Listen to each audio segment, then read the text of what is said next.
Hello again, everyone. Edwin Learnard back once again.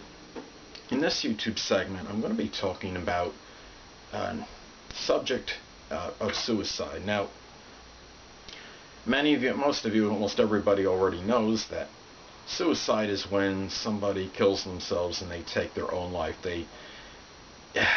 It's done for various reasons. There was, according to Wikipedia.org, in 2013, there was at least roughly, or I don't know if that was, I don't think that's the exact number, but it stated that there were 840,000 suicides in 2013. I guess that number is approximated or rounded off to the nearest thousand or something, but anyway, in which it went up significantly from 1990. 1990, I believe it stated there was 712,000 suicides. So I think that is still proportionate with population, so that does play a role as well.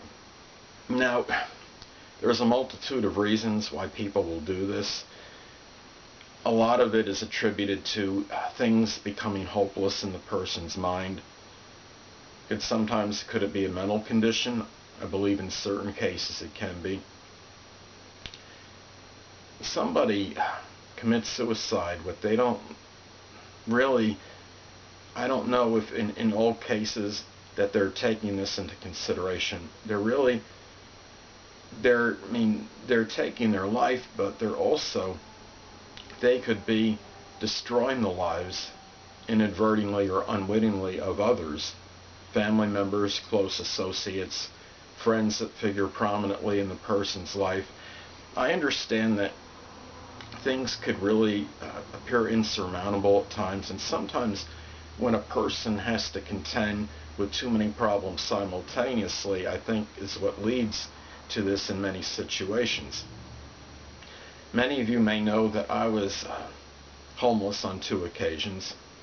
I was homeless in 1994, and then I had a homeless plight that lasted about 4 years, from 2006 to 2010. Now, I also have other problems as well. I have irrevocable damage to my arms. It's nerve damage, and I can't engage in any vigorous sports activities. I can't do any strenuous heavy lifting, and anything repetitive, such as like working in a factory, for example, I couldn't do. And I mean, a lot of people can justify or rationalize taking their life. It doesn't make it the right thing to do, and a lot of people feel that biblically or spiritually it's not much different, or no different than taking someone else's life. Now, the thing about this is that I understand problems can be very hard to bear. I've had times where I wouldn't say I've contemplated suicide, but I have wished that I wouldn't wake up in the morning, that maybe I can go mercifully, I guess is the word I'm looking for. And by this, really, you could be depriving yourself of an opportunity not just to live, but to maybe make something a significant or substantial contribution to society. Many of you may know that I have 3 channels on YouTube. I have the astrology one, I have one that's the potpourri channel, which is where I'm going to upload this video to, which is basically a smorgasbord or potpourri of subjects. And I have the YouTube NFL Analyst channel, in which that channel is dedicated mainly to NFL prediction segments during the football season. And yes, I have a lot of restrictions. I don't even have a significant other, but I do find happiness, and the YouTube provides an outlet for it. What I would suggest to people, if you're contemplating suicide, there are outlets, there are avenues, there's numbers you can call, you can Google assistance for this, there's hotlines. And if you're like, say you're a parent of a young child, now I don't know what any strong indicators are of somebody maybe thinking about taking his or her own life, but If you have a child and that child appears despondent or in a sad, dejected state, starting to act differently, out of character, not talking as much, being very sullen, sulking, for example, it may be time to communicate with him or her, because you just never know what's going on. I'm not saying, I mean, in most cases it's not about contemplation of suicide, but you may want to check on this. And really, if somebody is in this kind of somebody is actually thinking about this, and you know about this, and this person has actually stated to you literally that he or she has thought about doing this, it may be time to call a number and Google something and try to get some assistance and advice as to what can be done regarding this. Because the reality is, if you're cognizant and you know something about this, and you have some close friend, associate, or family member that may be thinking about this, then obviously you need to take maybe some kind of, not maybe, you need to take some kind of action about this and talk with somebody, and at least encourage this person, maybe through direct conversation, that this is not the right avenue. Now, what happens is, in a lot of cases, there's numerous failed suicide attempts. I saw something one time, and I believe it was on 48 Hours Mystery, and somebody jumped off a cliff in an attempt to kill himself, but it was failed. What he wound up doing is that he shattered his legs, and now he's in a wheelchair, I believe, for life because of this. And so what happens is, I mean, if you fail, you're almost in a worse situation than you would have been if maybe, possibly, if you had ended your life. So really, this is something, and don't get me wrong, I think it's still better to be alive, even with that, than it is to kill yourself. But you understand, I'm saying, you wound up causing, as far as your life on this plane, you definitely made your situation worse, because before you had your full ability to walk, and now you don't. But I believe that person was at least under suspicion for a crime. I don't know what the outcome was, but anyway, it's just something that you really, this is a thing where if you know something about someone maybe going to do something, take the action sooner than later. Don't procrastinate or hesitate.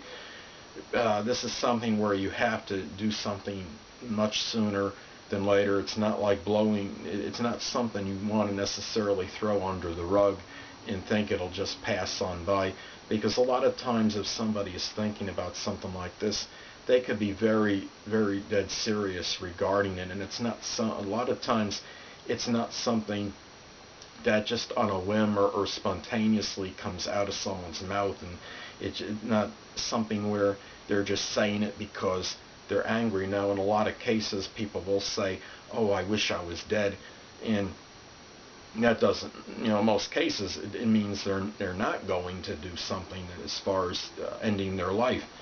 But in some cases, they may really be thinking about it. So those are some things to take into consideration. And I believe there were, I mean, you have millions, I believe, of failed suicide attempts.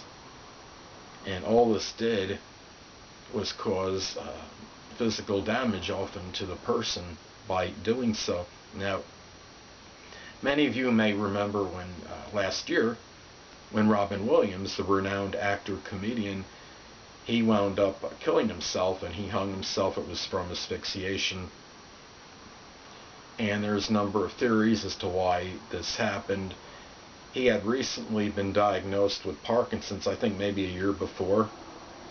And my theory on that is maybe that took him over the edge, because he was also, I think he had basically conquered, at least for the time being, the depression and alcoholism, but maybe he didn't feel completely confident that that was completely conquered, and perhaps the thing with the Parkinson's was just kind of took him over the edge and exacerbated an already a state of mind that was was not, as far as just being very pessimistic and doubtful and despondent or what have you. And I think that might have just taken him over the top, so to speak, and maybe that's what led to him doing what he did.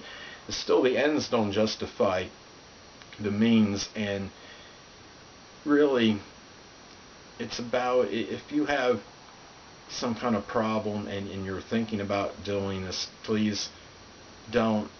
There's always an outlet. There has to be an answer. There's no reason to do something like this. It's very drastic, and what happens is you take your own life, but you can, in a certain way, you're not going to take the life of someone else in doing this in most cases, because most people aren't going to kill themselves because they had a family member, a close associate, do this. But you can put somebody in a state of devastation, in a state of strong loss, and really that's not really fair to those people. So there's usually at least one person that's going to care about you and figures prominently in your life. So remember that person if you're going to do something like this. Think it over. And because it's not just about you, it's about the people in your life around you. Even if there's a few compassionate people that care about you. And I think that's very important to remember. So, well, anyway, people, that'll conclude this YouTube segment on suicide, sharing my thoughts on it. And until next time, Edwin Learnard saying, stay well.